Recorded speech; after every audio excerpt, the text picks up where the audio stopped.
Practicing competition law in Colombia. I've had the pleasure of talking to many of you during the breaks or in the evenings. Actually, saw many of you last night out on the dance floor, although we're still watching. And you can tell there's really a buzz in the international, or excuse me, in the antitrust community here. Some people have been doing this for a long time, not necessarily as long as Dr. Miranda, who was writing about competition law in Colombia before there even was a competition law in Colombia. But you've been doing it for a long time, and never has competition law been as important, as high profile, as relevant for Colombian businesses and Colombian consumers as it is today. And I can tell you, internationally, multinational companies abroad are paying attention to what's happening here in Colombia. You are what is called a hotspot. Latin America is a hotspot, where multinational companies are paying attention, now observe and see the SIC as a tough, to be respected competition authority. Boardrooms around the world are looking at what's happening with the enforcement here, and they are contemplating and they are making decisions with respect to seeking leniency, to cooperating, to ensuring that they have effective compliance programs. It's precisely the type of effective enforcement that the SIC and all of you can be very proud of. I've been asked to talk today about the, I was asked to talk about, from both the enforcer's perspective and from the private bar's perspective, issues relating to reaching dispositions with leniency applicants. I'm going to do that. But first I have to recognize, we all have to recognize, of course, that there's differences between systems. The U.S. Department of Justice system is different than the system in the European Commission. It's different than the SIC, Colombia, what we have here.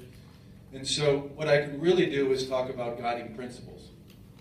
I can tell you about the principles that are consistent across all jurisdictions and what makes a leniency program effective.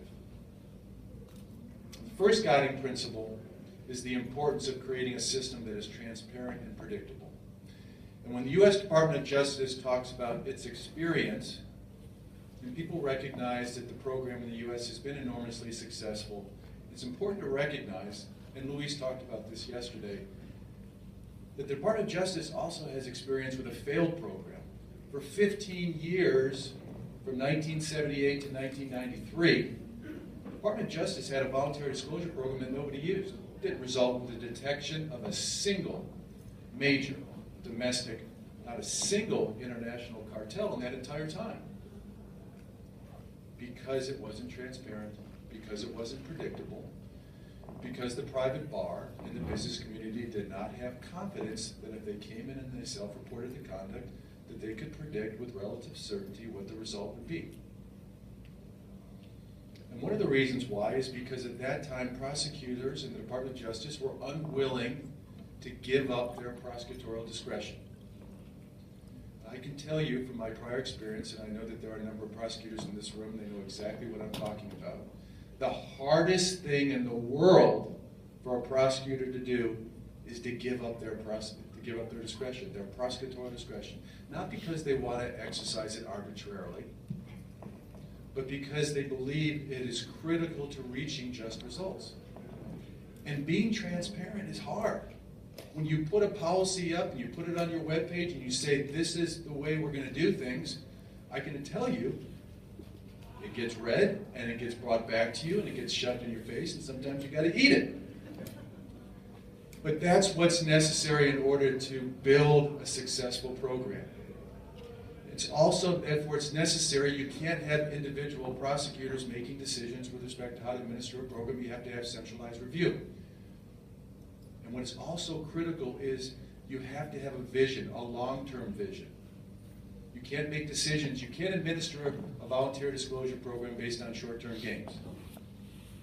In the Department of Justice, in the 20 years between 1993 and 2013, there were only 3 career prosecutors who administered that program, and we all started together in 1993 when the program started. So we had a single vision that lasted for 20 years, administered by career prosecutors. That allowed the division to maintain continuity and predictability. That's not the norm. Most jurisdictions, like the SIC, are going to have turnover at the top. You're going to have change at the superintendent level and at the deputy superintendent level, where the decisions are made on administering the program.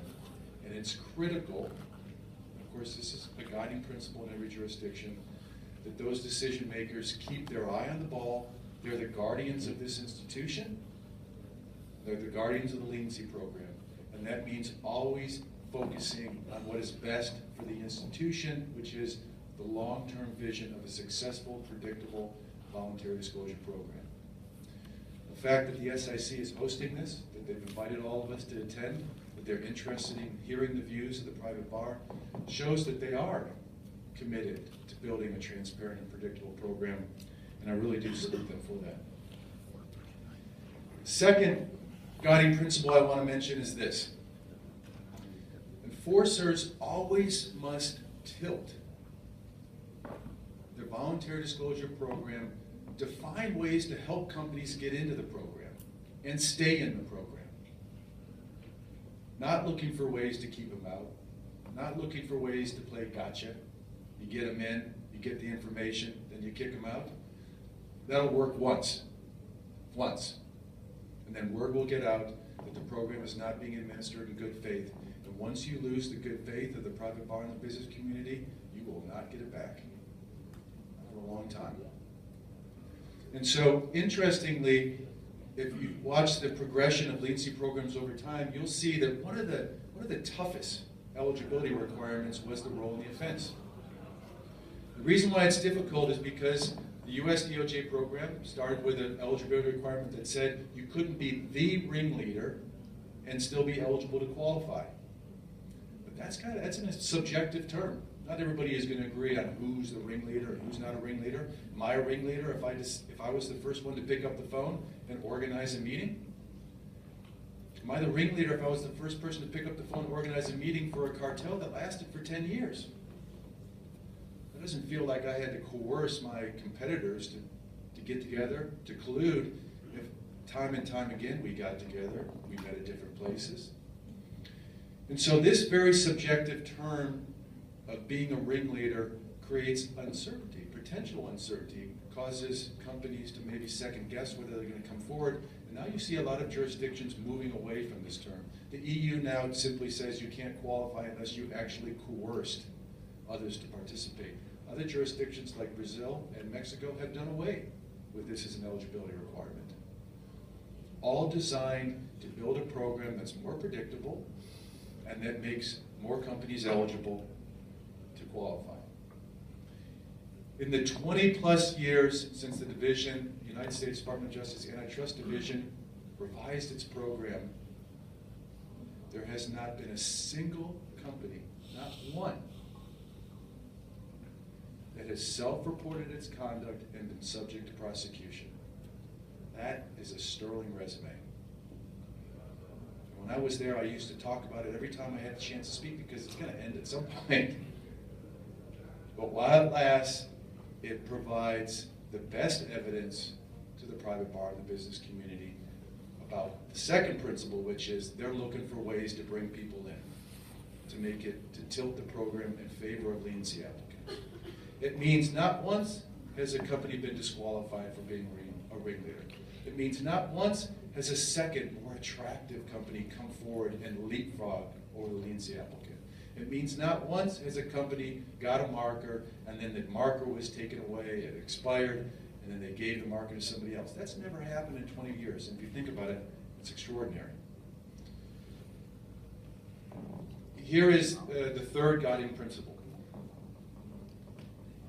And in some ways, it's even more important, or certainly as important, if not more important than the two I mentioned before. This has to permeate everything that the authority does. This is what I call the golden rule. Golden rule of leniency programs. A competition authority shall not take any action or impose any condition on a self-reporter, on a company that has come forward, accepted responsibility and reported conduct, that puts it in a worse position than a company who's not cooperating and has not accepted responsibility. You'd be amazed at how often this principle is tested. I'm going to give you a couple of examples of that today. First is admissions of wrongdoing.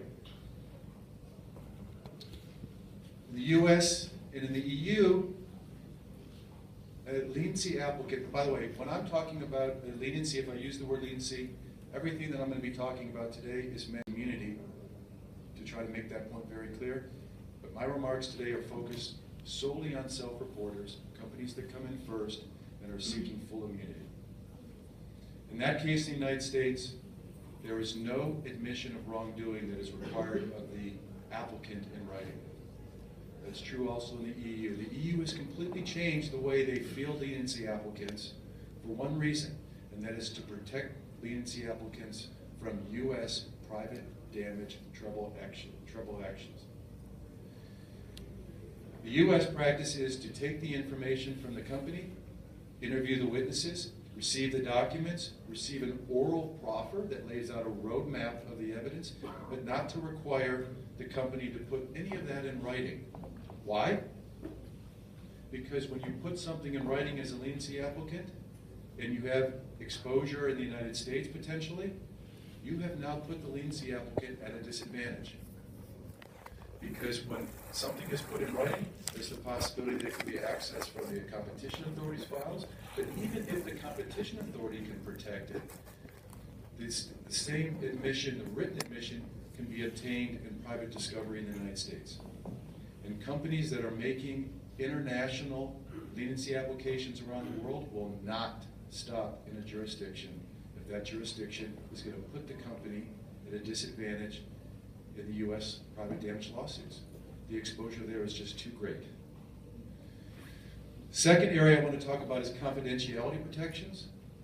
In the U.S., there is complete protection of the identity of the leniency applicant and all the information they provide. And that protection in 90+% of the cases is foolproof, bulletproof. The only way the information ever gets shared would be if a company or an individual goes to trial, which happens in less than 5% of the leniency applications.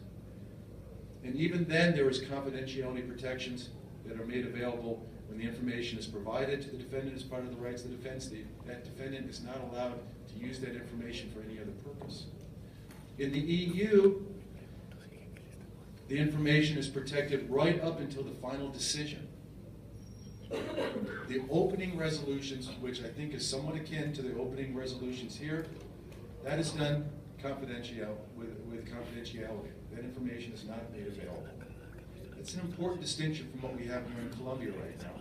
Because in Colombia, not because of the SIC's policies, but because of constitutionally, we heard about this yesterday, the requirement that there be no secret investigations. There are obligations to make certain evidence available at the time of the opening resolution. But that does put Colombia at odds with other jurisdictions around the world, certainly with the US and Europe. You do have a situation where information provided by the leniency applicant is being made available at the outset of the opening resolution. That's violating the golden rule. Okay? By putting information in the public sector that's provided by the leniency applicant at the time of the opening resolution, you've now disadvantaged the leniency applicant in two ways. Number one, if it results in a private damage, it now can lead to private damage actions being filed. Now, the information that the applicant has potentially to trade for a favorable resolution has been discounted because the private plaintiffs can read the opening resolution and they already have a roadmap to the evidence. Secondly, it puts the applicant at a potential disadvantage because they're not able to contest or defend the charges like a company who's not cooperating. They're not in the same position to deny the allegations in the beginning of the litigation like somebody who's not cooperating. and that's putting the company at a disadvantage. It's important for any authority to remember, especially when you're talking about, well, really with any case, it doesn't have, I was going to say multinational companies, but this is going to be true of purely domestic Colombian companies, to remember that when companies come forward and report, they're not just doing it because they want to get $0 in fines. In many cases, that is not going to be the most significant consideration. They are going to be very concerned about their reputation and the public stigma of being a self-reporter. And they're going to be very concerned about their potential exposure in private damage actions. And here in Colombia, you're seeing the advent of private damage actions. And the authority is going to have to begin to find ways to abide by the golden rule, to make sure that leniency applicants are not disadvantaged in private actions, and to demonstrate to the private bar and the business community that they're going to be protecting them. That is not to say that they're anti-private damage actions, but that is a way of putting everybody in the same footing in those actions. Okay, let's talk about the scope of non-prosecution protection. I'm moving now to the topic of when you reach the grants of leniency, when the company, the leniency applicant, is negotiating with the SIC to receive a promise of non-prosecution. I want to raise some issues that I think are important from both sides, both for the SIC and private practitioners. First of all, what does a company want most of all when they decide they want to cooperate? Self-report. This is true whether you're first in or second. It's peace. They want to put this matter behind them. They want to be able to go forward. They want to be able to conduct their business. They want peace. And if they're not able to obtain peace because they are still exposed with respect to individuals, with respect to corporate entities, with respect to additional products, the bargain of coming forward and self-reporting is not being obtained by the self-reporter. And so when companies come forward and self-report, they want protection for entities. I can tell you what the way it worked at the Department of Justice. The Department of Justice would provide protection to whatever entities that the company wanted protection for. And you know it's lawyers' jobs to throw in to cross every T, dot every I. There was really never any danger of any of the self-reporters being prosecuted if they didn't cover every single subsidiary, but that's what private lawyers do. They want to be very thorough. So the Department of Justice would allow any entity to be covered so long as the company had control and could secure the cooperation of that company. And they wanted to make sure they knew who they were covering. So they would agree to language that would cover parents, predecessors, successors, subsidiaries. They would have trouble with the word affiliates because I don't think there's one definition of what affiliate means. So they wouldn't use the word. You won't see the word affiliates being used in leniency agreements or even plea agreements with the Department of Justice. And they won't. Where it got trickiest is in joint venture situations. They won't cover a joint venture if the joint venture competed with one of the joint venture partners or both of the joint venture partners. And so that doesn't mean that companies couldn't come forward and a joint venture partner could receive coverage, but if there was competition between the applicant and a joint venture, then you won't see that covered. Products. This is probably one of the most sensitive areas. Of course, again, the starting point is, what does a company want? A company wants peace. Sometimes authorities are going to be investigating multiple products. Sometimes a company that makes multiple products is being reports on one product. It's not able to simultaneously investigate everything, and so it's vulnerable. The authority is concerned, rightfully so, about giving leniency for products in which there hasn't been a corporate acknowledgement of wrongdoing. But here the applicant and the authority have a shared interest, and the shared interest is that both want to avoid a situation where an amnesty applicant is tagged back. Tag back means The amnesty applicant comes forward, it self-reports against several of its competitors, and then one of its competitors says, you can play that game, and they turn around and they self-report the amnesty applicant on another product. That's called a tag back. It can happen, but prosecutors, the SIC, the Department of Justice, competition authorities around the world should do everything they can to try to avoid it happening. Here are some strategies the Department of Justice uses to avoid it. Number one, when a company comes in and seeks a marker, well-trained private practitioners should ask for the broadest possible marker to ensure that they have the opportunity to conduct a thorough internal investigation across multiple product lines. And while they have that marker in place, nobody can jump ahead of them in line. Competition authorities should be willing to grant broad markers. Otherwise, you leave the applicant very vulnerable. If you're giving the applicant instructions on interviewing these witnesses, obtaining these documents, they could be very vulnerable on products B and C if one of the companies they've implicated is now able to conduct an investigation in that area while your applicant is investigating product A. So I would urge the SIC to grant broad markers, to protect the applicant, but also to protect your program. Because by giving broad markers, you're protecting your program because you're avoiding the possibility of tagbacks. The other thing the Department of Justice does is in situations where there are tagbacks, they will look very closely. They will give serious consideration to exercising their discretion not to prosecute the leniency applicant if they're persuaded that the company did everything that you could ask of a company to do.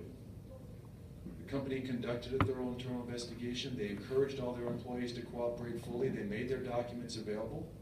But if they have an employee who lied to the company, who lied to the authority, they might decide they will prosecute that individual, but they won't prosecute the company.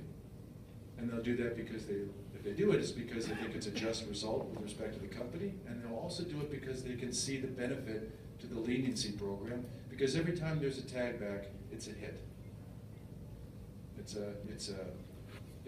The leniency program suffers a little bit. If it happens too often, it suffers a lot. Multinational companies make a lot of products. We all know, I think we all know, that usually when if multinational companies have a problem in one area, they probably got product problems in other areas as well.